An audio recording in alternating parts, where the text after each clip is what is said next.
Josh and I hated our new house. Sure, it was big. It looked like a mansion compared to our old house. It was a tall red brick house with a sloping black roof and rows of windows framed by black shutters. It's so dark, I thought, studying it from the street. The whole house was covered in darkness, as if it were hiding in the shadows of the gnarled old trees that bent over it. It was the middle of July, but dead brown leaves blanketed the front yard. Our sneakers crunched over them as we trudged up the gravel driveway. Tall weeds poked up everywhere through the dead leaves. Thick clumps of weeds had completely overgrown an old flower bed beside the front porch. This house is creepy, I thought unhappily. Josh must have been thinking the same thing. Looking up at the old house, we both groaned loudly. Mr. Dawes, the friendly young man from the local real estate office, stopped near the front walk and turned around. "Everything okay?" he asked, staring first at Josh, then at me, with his crinkly blue eyes. "Josh and Amanda aren't happy about moving," Dad explained, tucking his shirt tail in. Dad is a little overweight, and his shirt always seems to be coming untucked. "It's hard for the kids," my mother added, smiling at Mr. Dawes, her hand shoved into her jeans pocket as she continued up the front door. "You know, leaving all their friends behind, moving to a strange new place." "Strange is right," Josh said, shaking his head. "This house is gross," Mr. Dawes chuckled. "It's an old house, that's for sure," he said, patting Josh on the shoulder. "It just needs some work, Josh," Dad said, smiling at Mr. Dawes. "No one has lived in it for a while, so it'll take some fixing up." "Look how big it is," Mom added, smoothing back her straight black hair and smiling at Josh. "We'll have room for a den, and maybe a rec room, too. You'd like that, wouldn't you, Amanda?" I shrugged. A cold breeze made me shiver. It was actually a beautiful, hot summer day, but the closer we got to the house, the colder I felt. I guess it was because of all the tall, old trees. I was wearing white tennis shorts and a sleeveless blue t-shirt. It had been hot in the car, but now I was freezing. Maybe it'll be warmer in the house, I thought. "How old are they?" Mr. Dawes asked Mom, stepping onto the front porch. "Amanda is 12, Mom answered, and Josh turned 11 last month." "They look so much alike," Mr. Dawes told Mom.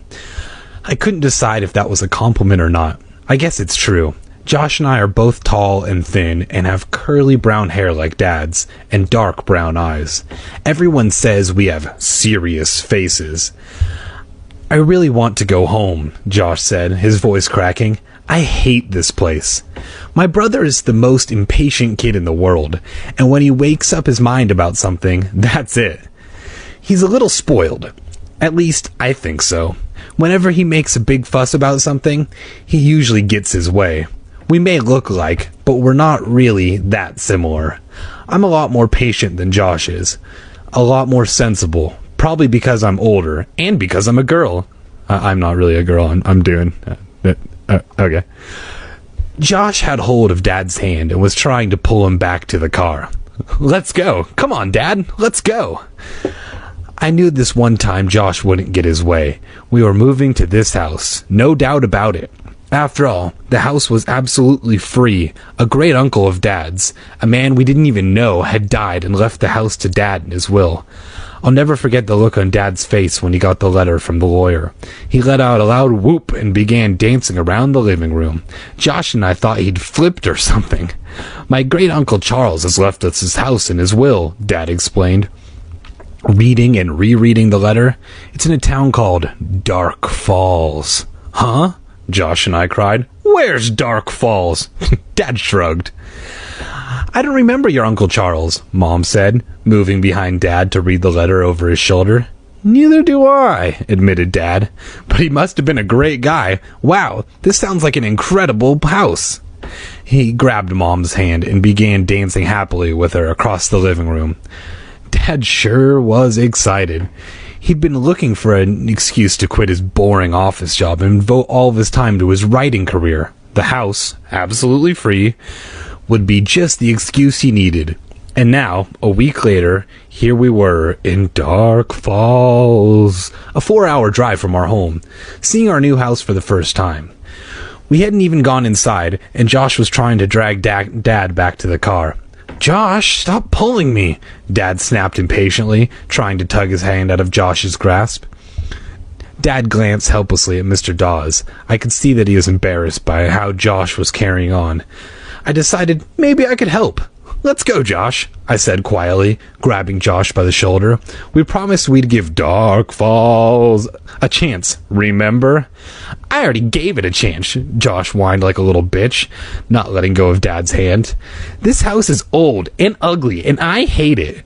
"You haven't even gone inside," Dad said angrily. "Yes, let's go in," Mr. Dawes urged, staring at Josh. "I'm staying outside," Josh insisted.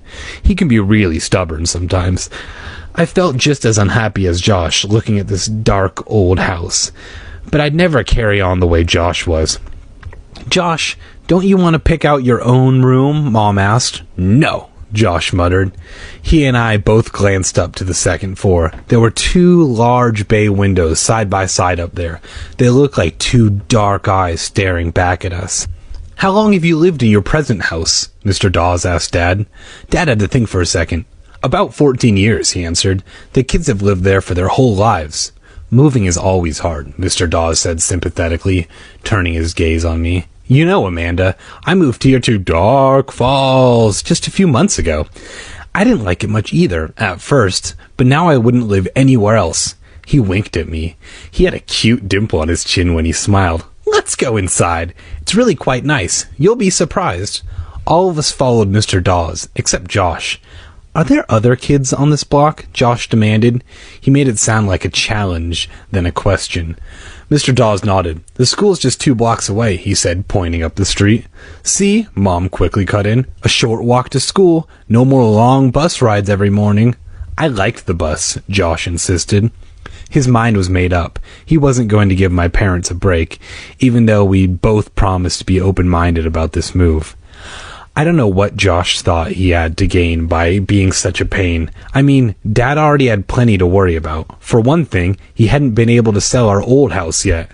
I didn't like the idea of moving, but I knew that inheriting this big house was a great opportunity for us. We were so cramped in our little house, and once Dad managed to sell the old place, we wouldn't have to worry at all about money anymore. Josh should at least give it a chance. That's what I thought. Suddenly, from our car at the foot of the driveway, we heard Petey barking and howling and making a fuss. Petey is our dog, a white, curly-haired terrier, cute as a button, and usually well-behaved. He never minded being left in the car, but now he was yowling and yapping at full volume and scratching at the car window, desperate to get out. "Petey, quiet, quiet," I shouted. Petey usually listened to me, but not this time. "I'm going to let him out," Josh declared, and took off down the driveway towards the car. "No, wait," Dad called, but I don't think Josh could hear him over Petey's wails. "Might as well let the dog explore," Mr. Dawes said. "It's going to be his house, too." A few seconds later, Petey came charging across the lawn. He kicked up brown leaves, yipping excitedly as he ran up to us. He jumped on all of us as if he hadn't seen us in weeks, and then, to our surprise, he started growling maniacally and barking at Mr. Dawes. "Petey, stop," Mom yelled. "He's never done this," Dad said apologetically. "Really, he's usually very friendly." "He probably smells something on me. Another dog, maybe," Mr. Dawes said, loosening his striped tie, looking warily at our growling dog. Finally, Josh grabbed Petey around the middle and lifted him away from Mr. Dawes. "Stop it, Petey," Josh scolded, holding the dog up close to his face so that they were nose to nose. "Mr. Dawes is our friend." Petey whimpered and licked Josh's face. After a short while, Josh set him back down on the ground. Petey looked up at Mr. Dawes, then at me, then decided to go sniffing around the yard, letting his nose lead the way. "Let's go inside," Mr. Dawes urged, moving a hand through his short, blonde hair. He unlocked the front door and pushed it open. Mr. Dawes held the screen door open for us. I started to follow my parents into the house. "I'll stay out here with Petey," Josh insisted from the walk. Dad started to protest, but changed his mind. Okay, fine, he said, sighing and shaking his head. I'm not going to argue with you. Don't come in. You can live outside if you want. He sounded really exasperated. I want to stay with Petey, Josh said again, watching Petey nose his way through the dead flower bed. Mr. Dawes followed us into the hallway, gently closing the screen door behind him, giving Josh a final glance. He'll be fine, he said softly, smiling at Mom. He can be stubborn sometimes, Mom said apologetically. She peeked into the living room. I'm really sorry about Petey. I don't know what got into that dog. No problem. Let's start in the living room, Mr. Dawes said, leading the way. I think you'll be pleasantly surprised by how spacious it is. Of course, it needs work. He took us on a tour of every room in the house. I was beginning to get excited. The house was really kind of neat. There were so many rooms and so many closets. And my room was huge and had its own bathroom and an old-fashioned window seat where I could sit at the window and look down at the street. I wish Josh had come inside with us. If he could see how great the house was inside, I knew he'd start to cheer up. I couldn't believe how many rooms there were. Even a finished attic filled with old furniture and stacks of old, mysterious cartons we could explore. We must have been inside for at least half an hour. I didn't really keep track of time. I think all three of us were feeling cheered up. Well, I think I've shown you everything, Mr. Dawes said, glancing at his watch. He led the way to the front door. Wait, I want to take one more look at my room, I told them excitedly. I started up the stairs, taking them two at a time. I'll be down in a second. Hurry, dear. I'm sure Mr. Dawes has other appointments, Mom called after me. I reached the second floor landing and hurried down the narrow hallway into my new room. Wow, I said out loud, and the word echoed faintly against the empty walls. It was so big, and I loved the bay window with the window seat. I walked over to it and peered out. Through the trees, I could see our car in the driveway, and beyond it, a house that looked a lot like ours across the street. I'm going to put my bed against the wall across from the window, I thought happily, and my desk can go over there. I'll have room for a computer now. I took one more look at my closet, a long walk-in closet with a light in the ceiling and wide shelves against the back wall. I was heading to the door, thinking about which of my posters I wanted to bring with me, when I saw a boy. He stood in the doorway just for a second, then turned and disappeared down the hall. Josh? I cried. Hey, come look. With a shock, I realized it wasn't Josh. For one thing, the boy had blonde hair. Hey, I called, and then ran to the hallway, stopping just outside my bedroom door, looking both ways. Who's here? But the long hall was empty. All the doors were closed. Whoa, Amanda, I said aloud. Was I seeing things? Mom and Dad were calling from downstairs. I took one last look down the corridor, then hurried to rejoin them. Hey, Mr. Dawes, I called as I ran down the stairs. Is this house haunted? He chuckled. The question seemed to strike him funny. No, sorry, he said, looking at me with those crinkly blue eyes. No ghost included. A lot of old houses around here are said to be haunted, but I'm afraid this isn't one of them. I thought I saw something, I said, feeling a little foolish. Probably just shadows, Mom said. With all the trees, this house is so dark. Why don't you run outside and tell Josh about the house? Dad suggested, tucking in the front of his shirt. Your mom and I have some things to talk over with Mr. Dawes. Yes, master, I said with a little bow, and obediently ran out to tell Josh all about what he had missed. Hey, Josh, I called eagerly, searching the yard. Josh? My heart sank. Josh and Petey were gone. Chapter 2. Josh! First I called Josh, then I called Petey, but there was no sign of either of them. I ran down to the bottom of the driveway and peered in the car, but they weren't there. Mom and Dad were still inside talking to Mr. Dawes. I looked all along the street in both directions, but there was no sign of them. Josh! Hey, Josh! Finally, Mom and Dad came hurrying out the front door, looking alarmed. I guess they heard my shouts. I can't find Josh or Petey, I yelled to them from the street. Maybe they're around back, Dad shouted to me. I headed up the driveway, kicking away dead leaves as I ran. It was sunny down the street, but as soon as I entered our yard, I was back in the shade, and it was immediately cool again. Hey, Josh, where are you? Why did I feel so scared? It was perfectly natural for Josh to wander off. He did it all the time. I ran full speed along the side of the house. Tall trees leaned over the house on this side, blocking out nearly all the sunlight. The backyard was bigger than I expected, a long rectangle that sloped gradually down to a wooden fence in the back. Just like the front, this yard was a mass of tall weeds, poking up through a thick covering of brown leaves. A stone bird bath had toppled on its side. Beyond it, I could see the side of the garage, a dark brick building that matched the house. Hey! Josh! He wasn't back here. I stopped and searched the ground for footprints, or a sign that he'd run through the thick leaves. Well? Out of breath, Dad came jogging up to me. No sign of him, I said, surprised at how worried I felt. Did you check the car? He sounded more angry than worried. Yes, it was the first place I looked. I gave the backyard a last quick search. I don't believe Josh would just take off. I do, Dad said, rolling his eyes. You know your brother when he doesn't get his way. Maybe he wants us to think he's run away from home. He frowned. Where is he? Mom asked as we returned to the front of the house. Dad and I both shrugged. Maybe he made a friend and wandered off, Dad said. He raised a hand and scratched his curly brown hair. I could tell that he was starting to worry, too. We've got to find him, Mom said, gazing down the street. He doesn't know this neighborhood at all. He probably wandered off and got lost. Mr. Dawes locked the front door and stepped off the porch, pocketing the keys. He couldn't have gone far, he said, giving Mom a reassuring smile. Let's drive around the block. I'm sure we'll find him. Mom shook her head and glanced nervously at Dad. I'll kill him, she muttered. Dad patted her on the shoulder. Mr. Dawes opened the trunk of the small Honda, pulling off his dark blazer and tossed it inside. Then he took out a wide-brimmed black cowboy hat and put it on his head. Hey, that's quite a hat, Dad said, climbing into the front passenger seat. Keeps the sun away, Mr. Dawes said, sliding behind the wheel and slamming the car door.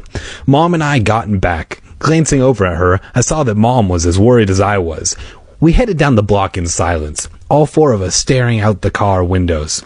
The houses we passed all seemed old. Most of them were even bigger than our house. All of them seemed to be in better condition, nicely painted with neat, well-trimmed lawns. I didn't see any people in the houses or yards, and there was no one on the street.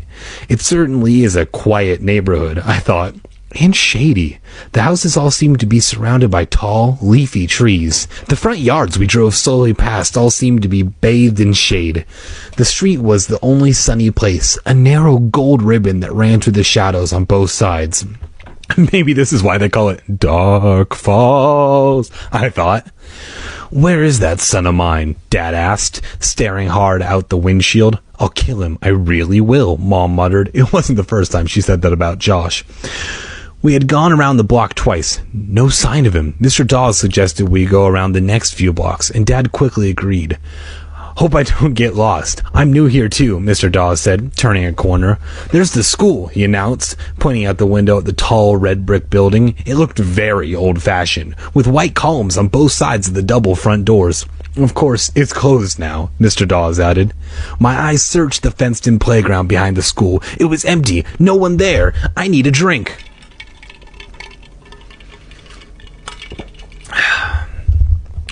Could Josh have walked this far? Mom asked, her voice tight and higher than usual.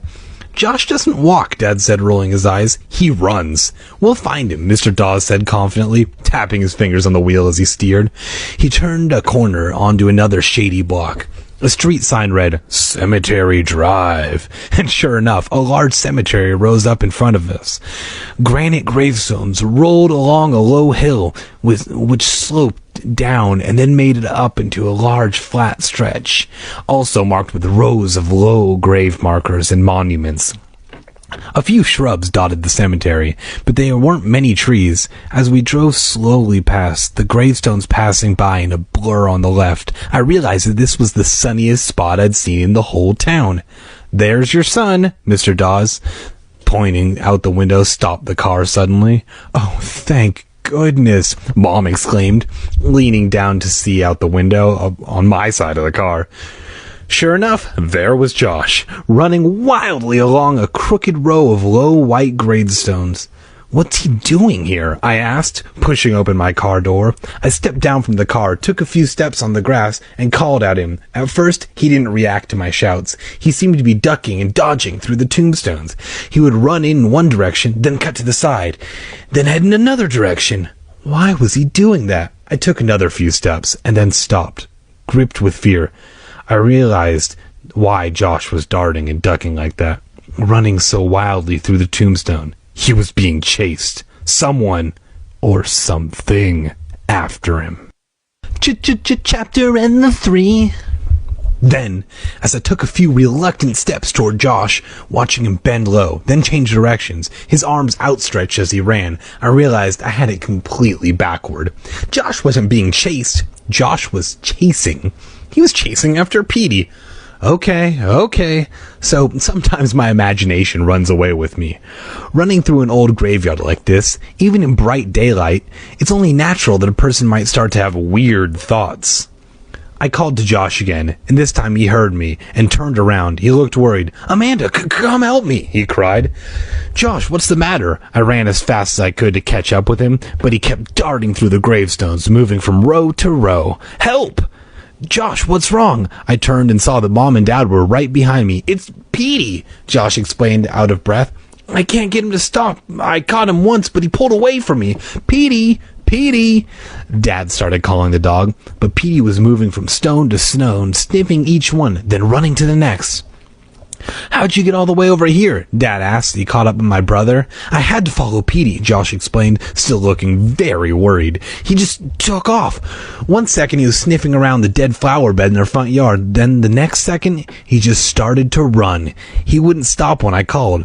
Wouldn't even look back. He kept running till he got here. I had to follow. I was afraid he'd get lost." Josh stopped and gratefully let my dad take over the chase. "I don't know what the dumb dog's problem is," he said to me. "He's just weird." It took a few tries, but he finally managed to grab Petey and pick him up off the ground. Our little terrier gave a half-hearted yelp of protest, then allowed himself to be carried away. We all trooped back to the car on the side of the road. Mr. Dawes was waiting by the car. "Maybe you'd better get a leash for that dog," he said, looking very concerned. "Petey's never been on a leash," Josh protested, warily climbing into the back seat. "Well, we might have to try one for a while," Dad said quietly. "Especially if he keeps running away." Dad tossed Petey in the back seat, the dog eagerly curled up in Josh's arms. The rest of us piled into the car, and Mr. Dawes drove us back to his office, a tiny, white, flat-roof building at the end of a row of small offices. As we rode, I reached over and stroked the back of Petey's head. Why did the dog run away like that? I wondered. Petey had never done that before.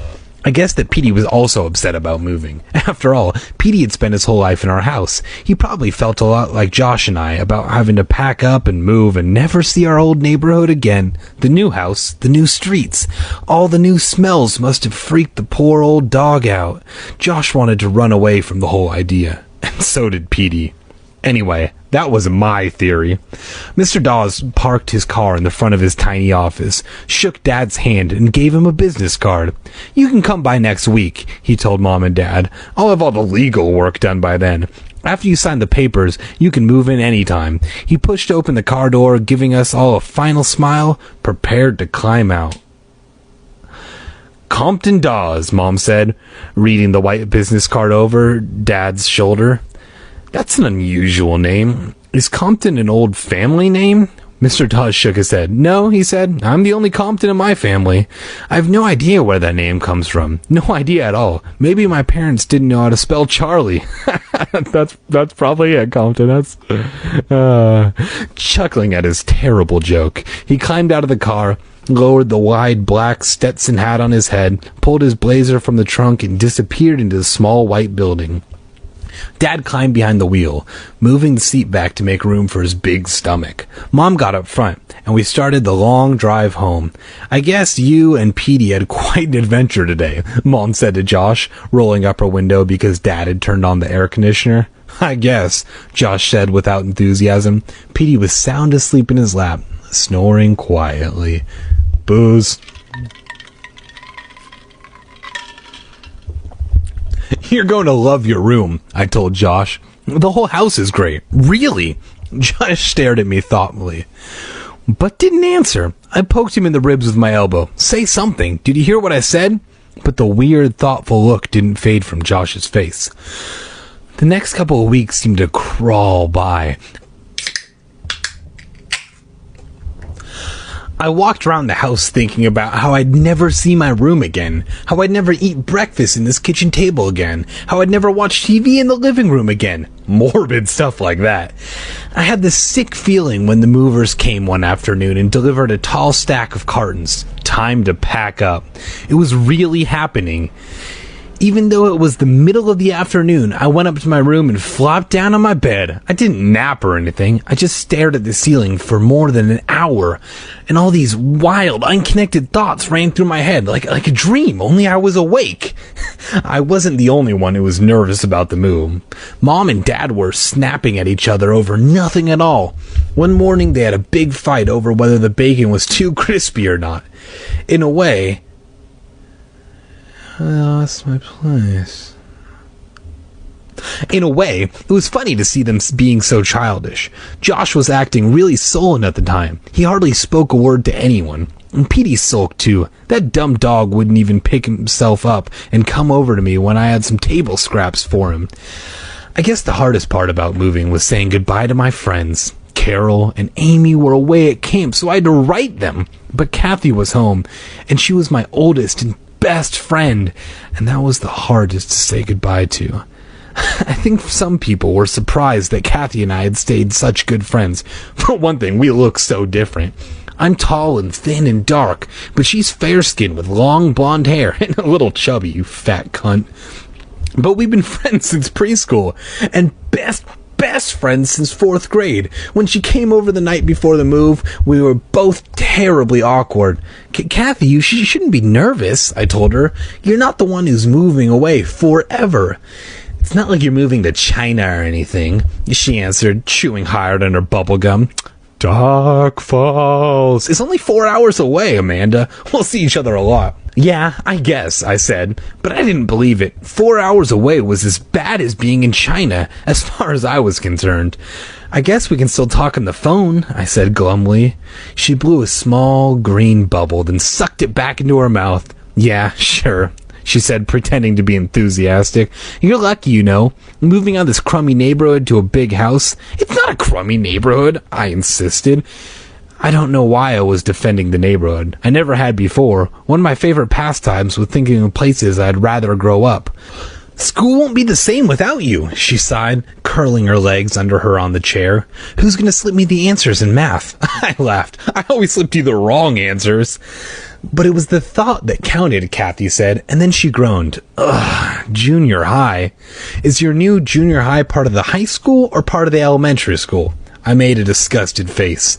Everything's in one building. It's a small town, remember? There's no separate high school. At least I didn't see one. Bummer, she said.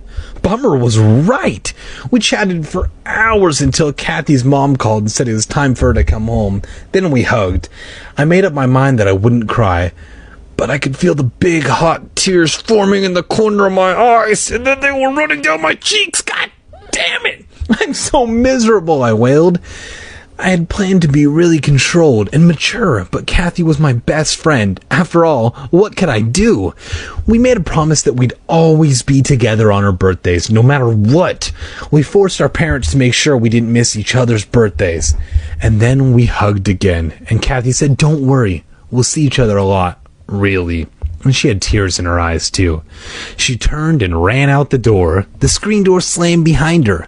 I stood there staring out into the darkness until Petey came scampering in, his toenails clicking across the linoleum, and started to lick my hand. The next morning, moving day, was a rainy Saturday. Not a downpour, no thunder or lightning, but just enough rain and wind to make the long drive slow and unpleasant. The sky seemed to get darker near the new neighborhood. The heavy trees bent low over the street. "Slow down, Jack," Mom warned shrilly. "The street is really slick." But Dad was in a hurry to get to the house before the moving van did. They'll just put this stuff anywhere if we're not there to supervise, he explained. Josh, beside me in the back seat, was being a real pain, as usual. He kept complaining that he was thirsty. When that didn't get results, he started whining that he was starving. But we had all had a big breakfast, so that didn't get any reaction either. He just wanted attention, of course. I kept trying to cheer him up by telling him how great the house was inside and how big his room was. He still hadn't seen it. But he didn't want to be cheered up. He started wrestling with Petey, getting the poor dog all worked up until Dad had to shout at him to stop. Let's all try really hard and not get on each other's nerves, Mom suggested. Dad laughed. Good idea, dear. Don't make fun of me, she snapped. They started to argue about who was more exhausted from all the packing.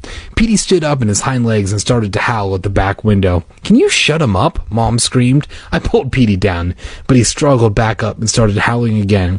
He's never done this before, I said. Just get him quiet, Mom insisted. I pulled Petey down by his hind legs.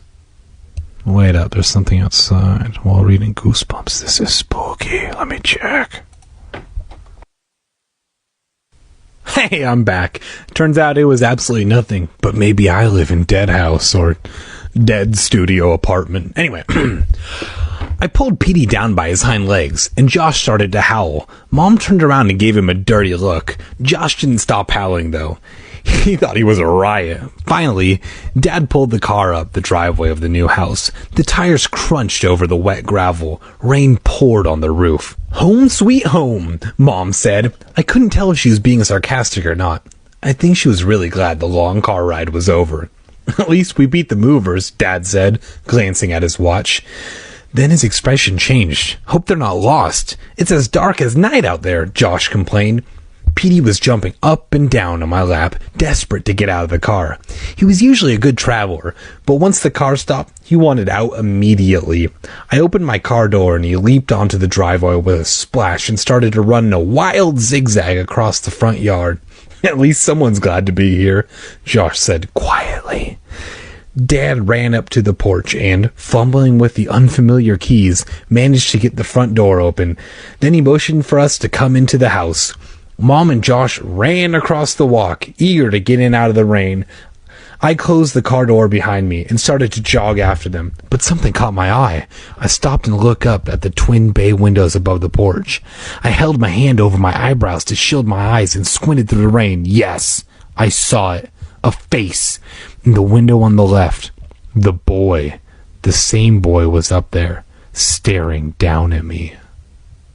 Chapter 4. Chapter 4.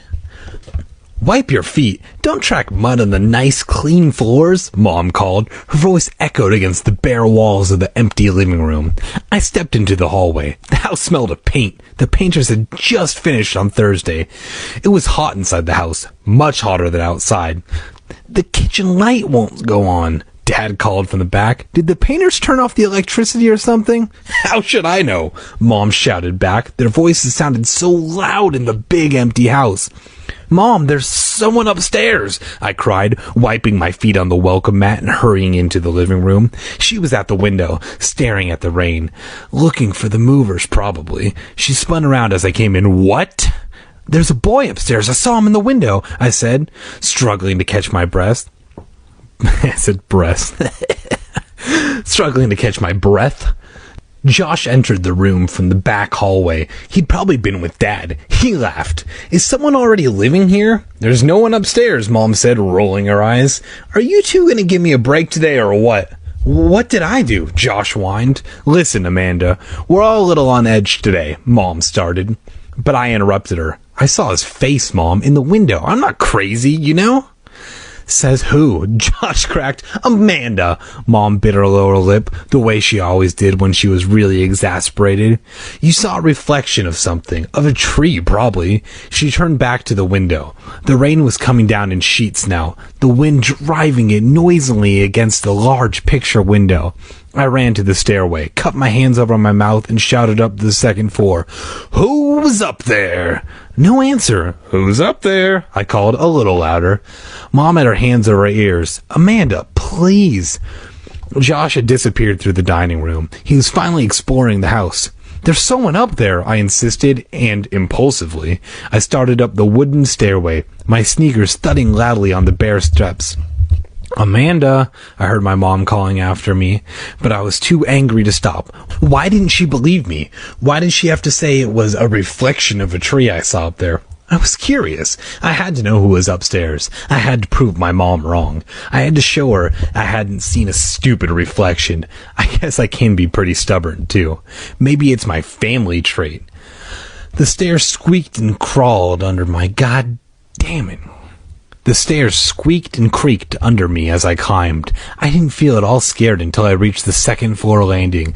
Then I suddenly had this heavy feeling in the pit of my stomach. I stopped, breathing hard, leaning on the banister. Who could it be? A burglar? A bored neighbor kid who had broken into an empty house for a thrill? Maybe I shouldn't be up here alone, I realized. Maybe the boy in the window was dangerous. "Anyone up here?" I called, my voice suddenly trembly and weak. Still leaning against the banister, I listened, and I could hear footsteps scampering across the hallway. No! Not footsteps, the rain. That's what it was.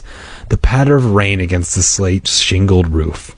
For some reason, the sound made me feel a little calmer. I let go of the banister and stepped into the long, narrow hallway. It was dark up here, except for a rectangle of gray light from a small window at the other end. I took a few steps, the old wooden floorboards creaking noisily beneath me. "Anybody up here?" Again, no answer. I stepped to the first doorway on my left. The door was closed. The smell of fresh paint was suffocating. There was a light switch on the wall near the door. Maybe it was the hall light, I thought. I clicked it on, but nothing happened. Anybody here? My hand was trembling as I grabbed the doorknob. It felt warm in my hand and damp. I turned it and, taking a deep breath, pushed open the door. I peered in the room. Gray light filtered in through the bay window. A flash of lightning made me jump back. The thunder that followed was dull, distant roar. Slowly, carefully, I took a step into the room. Then another. No sign of anyone. This was a guest bedroom. Or could it be Josh's room if he decided he liked it? Another flash of lightning. The sky seemed to be darkening. It was pitch black out there, even though it was just after lunchtime. I backed into the hall. The next room down was going to be mine. It also had a bay window that looked down in the front yard. Was the boy I saw staring down at me in my own room? I crept down the hall, letting my hand run along the wall for some reason, and stopped outside my door, which was also closed. Taking a deep breath, I knocked on the door. "Who's in there?" I called. I listened. Silence. Then a clap of thunder, closer than the last. I froze, as if I were paralyzed, holding my breath. It was so hot up here, hot and damp, and the smell of paint was making me dizzy. I grabbed the doorknob. "Anybody in there?" I started to turn the knob when the boy crept up from behind and grabbed my shoulder. Wow. Chapter 5! I couldn't breathe. I couldn't cry out. My heart seemed to stop. My chest felt as if it were about to explode. With desperate, terrified effort, I spun around. "Josh!" I shrieked. "You scared me to death, I thought." He let go of me and took a step back. "Gotcha," he declared, and then started to laugh. A high-pitched laugh that echoed down the long, bare hallway. My heart was pounding hard now. My forehead throbbed. "You're not funny," I said angrily, and shoved him against the wall. "You really scared me." He laughed, and I rolled around on the floor. He's really a sicko. I tried to shove him, but missed. Angrily, I turned away from him, just in time to see my bedroom door swing slowly open. I gasped in disbelief and froze, gaping at my moving door. Josh stopped laughing and stood up, immediately serious, his dark eyes wide with fright. I could hear someone moving inside the room. I could hear whispering, excited giggles. Who's there?" I managed to stammer in a high little voice I didn't recognize. The door, creaking loudly, opened a bit more, then started to close. "Who's there?" I demanded, a bit more forcefully. Again, I could hear whispering, someone moving about. Josh had backed up against the wall and was edging away, toward the stairs. He had an expression on his face I'd never seen before. Sheer terror. The door, creaking like a door in a movie-haunted house, closed a little. Josh was nearly to the stairway. He was staring at me, violently motioning with fucking goddamn it. The door, creaking like a door in a movie-haunted house, closed a little more. Josh was nearly to the stairway. He was staring at me, violently motioning with his hand for me to follow. But instead, I stepped forward, grabbed the doorknob, and pushed the door open hard. It didn't resist. I let go of the doorknob and stood blocking the doorway. Who's there? The room was empty. Thunder crashed. It took me a few seconds to realize what was making the door move. The window on the opposite wall had been left open several inches. The gusting wind through the open window must have been opening and closing the door. I guess that also explained the other sounds I heard inside the room. The sounds I thought were whispers. Who had left the window open? The painters, probably. I took a deep breath and let it out slowly. Waiting for my pounding heart to settle down to normal. Feeling a little foolish, I walked quickly to the window and pushed it shut. "Amanda, are you all right?" Josh whispered from the hallway. I started to answer him, but then I had a better idea. He had practically scared me to death a few minutes before. Why not give him a little scare? He deserved it, so I didn't answer him. I could hear him take a few timid steps closer to my room. Amanda, you okay?" I tiptoed over to my closet, pulled the door open a third of the way, then I laid down flat on the floor, on my back, with my head and shoulders hidden inside the closet, and the rest of me in the room. "Amanda!" Josh sounded very scared. "Oh!" I moaned loudly. I knew he had saw me sprawled on the floor like this. He'd totally freak out. "Amanda, what's happening?" He was in the doorway now. He'd see me in a second now, lying in the dark room, my head hidden from view, the lightning flashing impressively, and the thunder cracking outside the old window. I took a deep breath and held it to keep from giggling. "Amanda," he whispered. Then he must have seen me, because he uttered out loud, "Huh?" And I heard him gasp. And then he screamed at the top of his lungs. I heard him running down the hall to the stairway, shrieking, "Mom! Dad!" And I heard his sneakers thudding down the wooden stairs with him screaming and calling all the way down. I snickered to myself. Then, before I could pull myself up, I felt a rough, warm tongue licking my face. "Petey!" He was licking my cheeks, licking my eyelids, licking me frantically, as if he was trying to revive me, or as if to let me know that everything was okay. "Oh, Petey, Petey!" I cried, laughing and throwing my arms around the sweet dog. "Stop, you're getting me all sticky."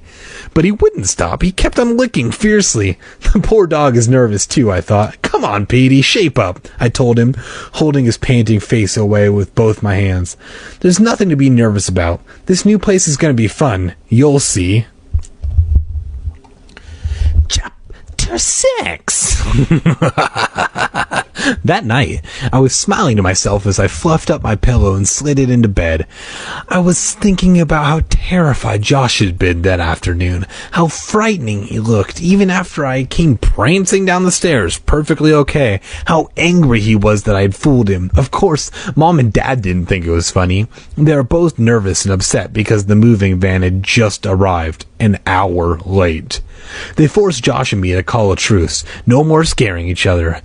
"It's hard not to get scared in this creepy old place," Josh muttered. But we reluctantly agreed not to play any more jokes on each other, if we could possibly help it. The men, complaining about the rain, started carrying in all of our furniture. Josh and I helped show them where we wanted stuff in our rooms. They dropped my dresser on the stairs, but only got a small scratch. The furniture looks strange and small in this big house. Josh and I tried to stay out of the way while Mom and Dad worked all day, arranging things, emptying cartons, putting clothes away. Mom even managed to get the curtains hung up in my room. What a day!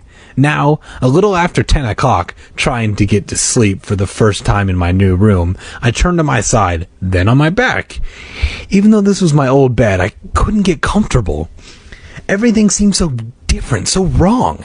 The bed didn't face the same direction as my old room. The walls were bare. I hadn't had time to hang any of my posters. The room seemed so large and empty. The shadows seemed so much darker. My back started to itch, and then suddenly I felt itchy all over. The bed is filled with bugs, I thought, sitting up. But of course, that was ridiculous. It was the same old bed with clean sheets. I forced myself to settle back down and close my eyes. Sometimes, when I can't sleep, I count silently by twos, picturing each number on my mind as I think of it. It usually helps to clear my mind, so that I can drift off to sleep. I tried it now, burying my face in the pillow, picturing the numbers rolling past. 4, 6, 8. I yawned loudly, still wide awake at 20. I'm going to... Oh, wait, she said 220. I apologize. That's a much bigger number. I thought she was just kind of giving up pretty quickly. I'm going to be awake forever, I thought. I'm never going to be able to sleep in this new room. But then I must have drifted off without even realizing it. I don't know how long I slept. An hour or 2 at most. It was a light, uncomfortable sleep. Then something woke me. I sat up, startled. Despite the heat of the room, I felt cold all over. Looking down to the end of the bed, I saw that I had kicked off the sheet and light blanket. With a groan, I reached down for them, but then I froze. I heard whispers. Someone was whispering across the room. Who's there? My voice was a whisper, too. Tiny and frightened, I grabbed my covers and then pulled them up to my chin. I heard more whispers. The room came into focus as my eyes adjusted to the dim light. The curtains, the long, sheer curtains from my old room that my mother had hung that afternoon, were fluttering at the window. So, that explained the whispers. The billowing curtains must have woken me up. A soft, gray light floated in from outside. The curtains cast moving shadows onto the floor of my bed. Yawning, I stretched and climbed out of bed. I felt chilled all over as I crept across the wooden floor to close the window. As soon as I came near, the curtains stopped billowing and floated back into place. I pushed them aside and reached to close the window. Oh! I uttered a soft cry, and I realized that the window was closed. But how could the curtains flutter like that with the window closed? I stood there for a while, staring out at the grays of light. There wasn't much of a draft. The window seemed pretty airtight. Had I imagined the curtains billowing? Were my eyes playing tricks on me? Yawning, I hurried back through the strange shadows to my bed and pulled the covers as high as they would go. Amanda, stop scaring yourself, I scolded. When I fell back to sleep a few minutes later, I had the ugliest, most terrifying dream. I dreamed that we were all dead. Mom, Dad, Josh, and me. At first, I saw us sitting around the dinner table in the new dining room. The room was very bright, so bright I couldn't see our faces very well. They were just a bright white blur. But then, slowly, everything came into focus, and I could see that beneath our hair, we had no faces. Our skin was gone, and only our gray-green skulls were left. Bits of flesh clung to my cheekbones. There were only deep black sockets where our eyes had been. The 4 of us, all dead, sat eating in silence. Our dinner plates, I saw, were filled with small bones. A big platter in the center of the table was piled high with gray-green bones. Human-looking bones. And then, in this dream, our disgusting meal was interrupted by a loud knocking on the door. An instant pounding that grew louder and louder. It was Kathy, my friend from back home. I could see her at her front door, pounding on it with both fists. I wanted to go and answer the door. I wanted to run from the dining room and pull the door and greet Kathy. I wanted to talk to Kathy. I wanted to tell her what had happened to me, to explain that I was dead and that my face had fallen away. I wanted to see Kathy so badly. But I couldn't get up from the table. I tried and tried, but I couldn't get up. The pounding on the door grew louder and louder until it was deafening, but I just sat there with my gruesome family, picking up bones from my dinner plate and eating them. I woke up with a start. The horror of the dream was still inside me. I could still hear the pounding in my ears. I shook my head, trying to chase the dream away. It was morning. I could tell from the blue of the sky outside the window. Oh, no, the curtains. They were billowing again, flapping noisily as they blew into the room. I sat up and stared. The window was still closed. Chapter 7. I'll take a look at that window. There must be a draft or a leak or something. Dad said at breakfast. He shoveled in another mouthful of scrambled eggs and ham. But Dad, it's so weird, I insisted, still feeling a little scared. The curtains were blowing like crazy and the window was closed. There might be a pane missing, Dad suggested. Amanda's a pane, Josh cracked, his idea of a really witty joke. Don't start with your sister, Mom said, putting her plate down on the table and dropping into her chair. She looked tired. Her black hair, usually carefully pulled back, was disheveled. She tugged at the belt on her bathrobe. Whew. I don't think I slept 2 hours last night. Neither did I said, sighing. I kept thinking that boy would show up in my room. Amanda, you've really got to stop this, Mom said sharply. Boys in your room, curtains blowing. You have to realize that you're nervous, and your imagination is working overtime. But Mom, I started. Maybe a ghost was behind the curtains, Josh said, teasing. He raised up his hands and made a ghostly whoo wail. Whoa, Mom put a hand on Josh's shoulder. Remember what you promised about scaring each other? It's going to be hard for all of us to adjust to this in place, Dad said. You may have dreamed about the curtains blowing, Amanda. You said you had bad dreams, right? The terrifying nightmare flashed back in my mind. Once again, I saw the big platter of bones on the table. I shivered. It's so damp in here, Mom said. A little sunshine will help dry the place out, Dad said. I peered out the window. The sky had turned solid gray. Trees seemed to spread darkness over our backyard. Where's Petey? I asked. Out back, Mom replied, swallowing a mouthful of eggs. He got up early, too. Couldn't sleep, I guess, so I let him out. What are we going to do today? Josh asked. He always needed to know the plan for the day, every detail, mainly so he could argue about it. Your father and I still have a lot of unpacking to do, Mom said, glancing to the back hallway, which was cluttered with unopened cartons. You two can explore the neighborhood. See what you can find. See if there are any other kids your age around. In other words, you want us to get lost, I said. Mom and Dad both laughed. You're very smart, Amanda. But I want you to help unpack my stuff, Josh whined. I knew he'd argue with a plan, just like always. Go get dressed and take a long walk, Dad said. Take Petey with you, okay? And take the leash for him. I left one by the front stairs. What about bikes? Why can't we take our bikes? Josh asked. They're buried in the back of the garage, Dad told him. You'll never be able to get them. Besides, you have a flat tire. If I can't ride my bike, I'm not going out, Josh insisted, crossing his arms in front of his chest. Mom and Dad had to argue with him. They threatened him. Finally, he agreed to go for a short walk. I finished my breakfast, thinking about Kathy and my friends back home. I wondered what the kids were like in dark falls. I wondered if I'd be able to find new friends, real friends. I volunteered to do the breakfast dishes since Mom and Dad had so much work to do. The warm water felt soothing on my hands as I sponged the dishes clean. I guess maybe I'm weird. I like washing dishes. Behind me, from somewhere in the front of the house, I could hear Josh arguing with Dad. I could just barely make out the words over the trickle of the tap water. Your basketball is packed in one of the cartons, Dad was saying. Then Josh said something. Then Dad said, how should I know which one? Then Josh said something. Then Dad said, no, I don't have time to look now. Believe it or not, your basketball isn't at the top of my list.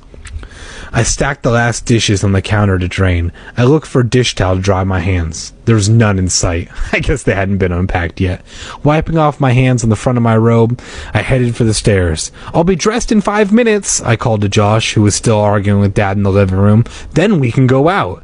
I started up the front stairs and then stopped. Above me in the landing stood a strange girl, about my age, with short black hair. She was smiling down at me. Not a warm smile, not a friendly smile, but the coldest, most frightening smile I had ever seen. I believe in a chapter 8. Sip it better way. Oh. A hand touched my shoulder. I spun around. It was Josh. I'm not going for a walk around unless I can take my basketball, he said. Wait, didn't the last chapter, one chapter start with Josh? Oh, fuck it, doesn't matter. Josh, please. I looked back up to the landing, and the girl was gone. I felt cold all over. My legs were all trembly. I grabbed the banister. Dad, come here, please, I called. Josh's face filled with alarm. Hey, I didn't do anything, he shouted. No, it's not you, I said, and called back to Dad. Amanda, I'm kind of busy, Dad said, appearing below at the foot of the stairs, already perspiring from uncrating the living room stuff. Dad, I saw somebody, I told him. Up there, a girl. I pointed. Amanda, please, he replied, making a face. Stop seeing things, okay? There's no one in this house except the four of us, and maybe a few mice. Mice? Josh asked with sudden interest. Really? Where? Dad, I didn't imagine it, I said, my voice cracking. I was really hurt that he didn't believe me. Amanda, look up there, Dad said, gazing up to the landing. What do you see?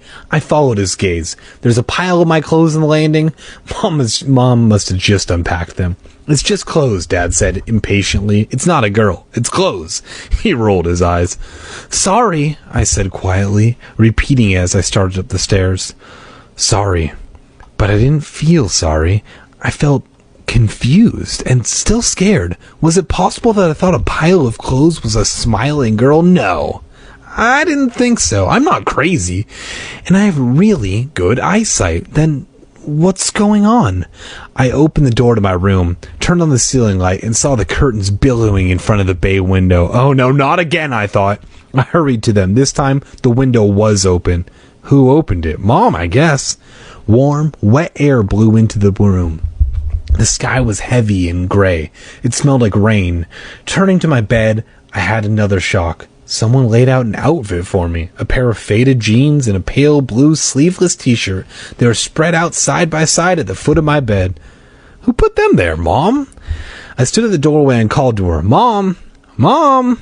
Did you pick out clothes for me? I could hear her shouting something from downstairs, but couldn't make out the words. Calm down, Amanda, I told myself. Calm down. Of course Mom pulled the clothes out. Of course Mom put them there. From the doorway, I heard whispering in my closet. Whispering and hushed giggling behind the closet door. This was the last straw. What's going on here? I yelled at the top of my lungs and stormed over the closet and pulled open the door. Frantically, I pushed clothes out of the way. No one was there. Mice? I thought. Had I heard the mice that Dad was talking about? I've got to get out of here, I said aloud. The room, I realized, was driving me crazy. No, I was driving myself crazy. Imagining all these weird things. There was a logical explanation for everything. Everything. As I pulled up my jeans and fastened them, I said the word logical over and over in my mind. I said it so many times that it didn't sound like a real word anymore. Calm down, Amanda. Calm down. I took a deep breath and held it to 10. Boo! Josh cut it out. You didn't scare me, I told him, sounding more cross than I meant to. Let's get out of here, he said, staring at me from the doorway. This place gives me the creeps. Huh? You too? What's your problem? He started to say something, then stopped. He suddenly looked embarrassed. Forget it, he muttered. No, tell me, I insist. What were you going to say? He kicked at the floor molding. I had a really creepy dream last night, he finally admitted, looking past me to fluttering curtains in the window. A dream? I remembered my horrible dream. Yeah, there were these two boys in my room, and they were mean. What did they do? I asked Josh. I don't remember, Josh said, avoiding my eyes. I just remember that they were scary. And what happened? I turned to the mirror to brush my hair. I woke up, he said, and then added impatiently, come on, let's go. Did the boys say anything to you? I asked. No, I don't think so, he answered thoughtfully. They just laughed. Well, giggled, sort of. I don't want to talk about it anymore, he snapped. Are we going to go for this dumb walk or not? Okay, I'm ready, I said, putting down my brush, taking one last look in the mirror. Let's go for this dumb walk. I followed him down the hall. As we packed the stack of clothes on the landing, I thought about the girl I had seen standing there, and I thought about the boy in the window when we first arrived, and the two boys Josh had seen in his dream. I decided it proved that Josh and I were both really nervous about moving to this place. Maybe Mom and Dad were right. We were letting our imaginations run away with us. It had to be our imaginations. I mean, what else could it be? Chapter 9.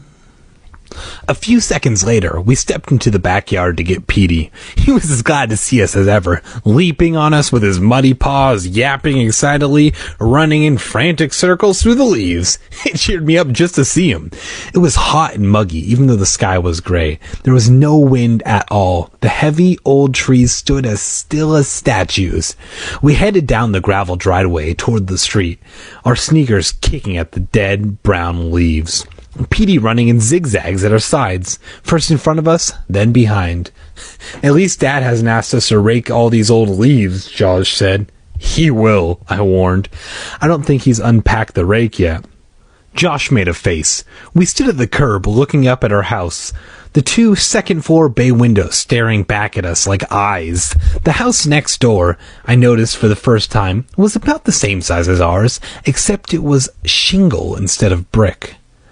The curtains in the living room were drawn shut. Some of the upstairs windows were shuttered. Tall trees cast the neighbor's house into darkness, too.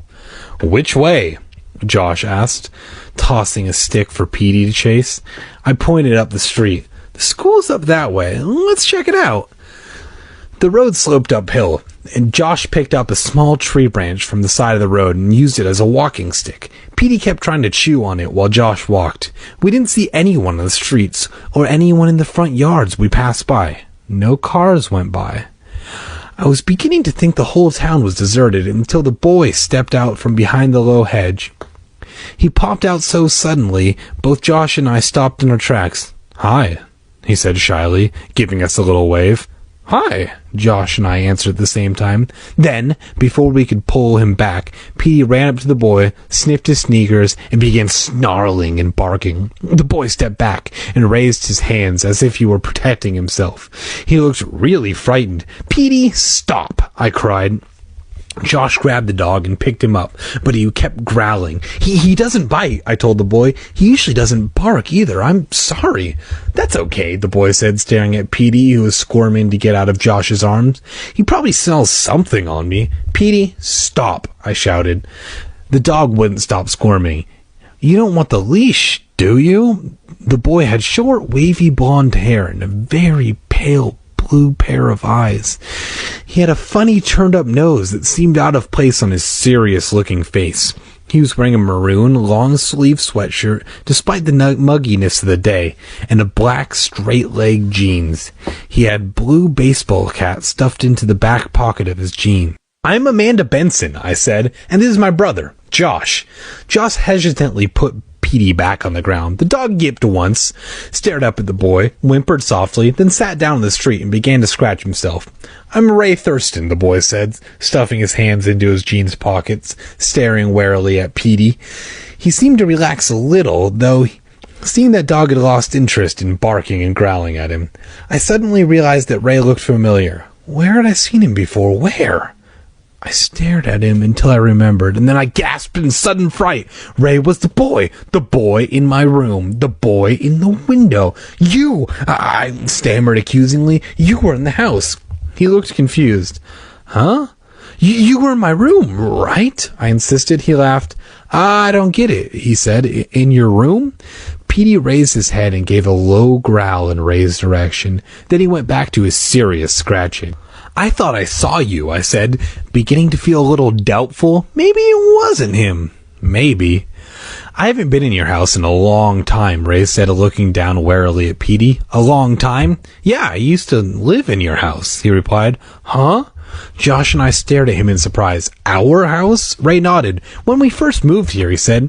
He picked up a flat pebble and heaved it down the street. Petey growled, started to chase it, changed his mind, and plopped back down the street, his stub of a tail wagging excitedly.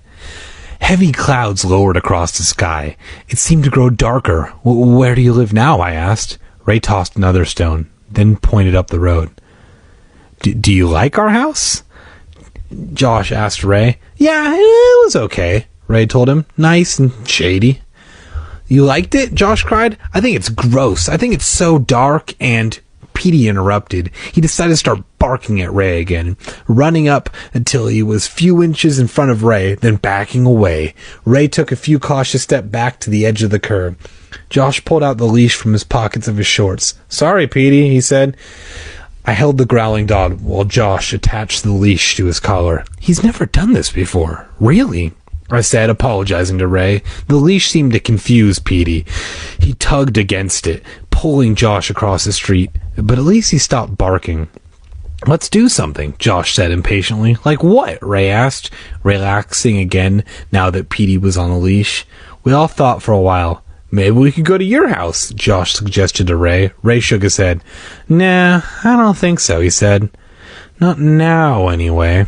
Where is everybody? I asked, looking up and down the empty street. It's really dead around here, huh? He chuckled. Yeah, I guess you could say that, he said.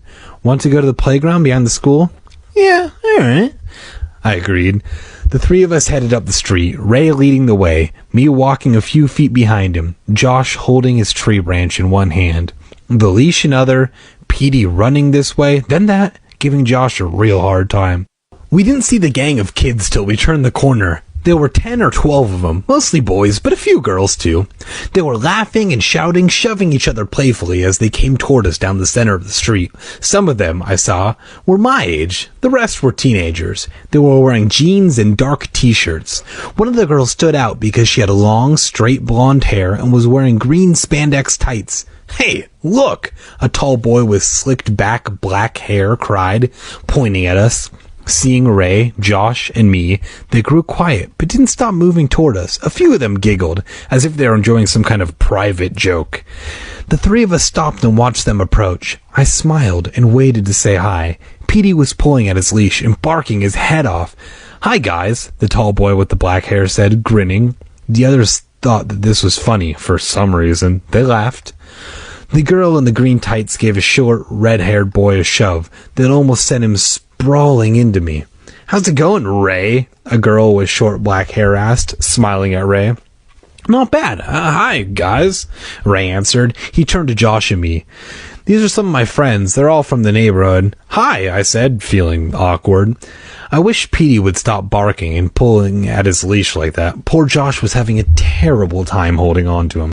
This is George Carpenter, Ray said, pointing at the short, red-haired boy who nodded, and Jerry Franklin, Carrie Somerset, Bill Gregory. He went around the circle naming each kid. I tried to remember all the names, but of course it was impossible.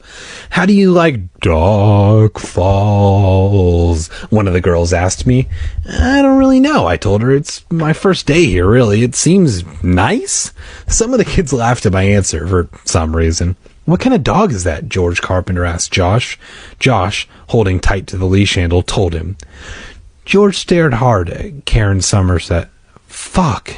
No, he didn't. He stared hard at Petey, studying him, as if he had never seen a dog like Petey before. Karen Somerset, a tall, pretty girl with short blonde hair, came up to me while some of the other kids were admiring Petey. You know, I used to live in your house, she said softly. What? I wasn't sure I'd heard her correctly. Let's go to the playground, Ray said, interrupting. No one responded to Ray's suggestion. They grew quiet. Even Petey stopped barking. Had Karen really said that she lived in our house? I wanted to ask her, but she had stepped back into the circle of kids. The circle. My mouth dropped open as I realized they had formed a circle around Josh and me. I felt a stab of fear. Was I imagining it? Was something going on? They all suddenly looked different to me. They were smiling, but their faces were tense, watchful, as if they were expecting trouble. Two of them, I noticed, were carrying baseball bats. The girl with the green tights stared at me, looking me up and down, checking me out.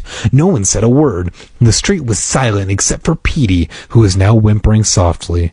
I suddenly felt very afraid. Why were they staring at us like that? Or was my imagination running away with me again? I turned to Ray, who was still beside me. He didn't seem at all troubled, but he didn't return my gaze. Hey, guys, I said. What's going on?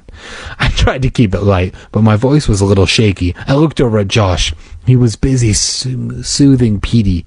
I hadn't noticed that things had changed. The two boys with baseball bats held them waist high and moved forward. I glanced around the circle, feeling the fear tighten in my chest. The circle tightened. The kids were closing in on us.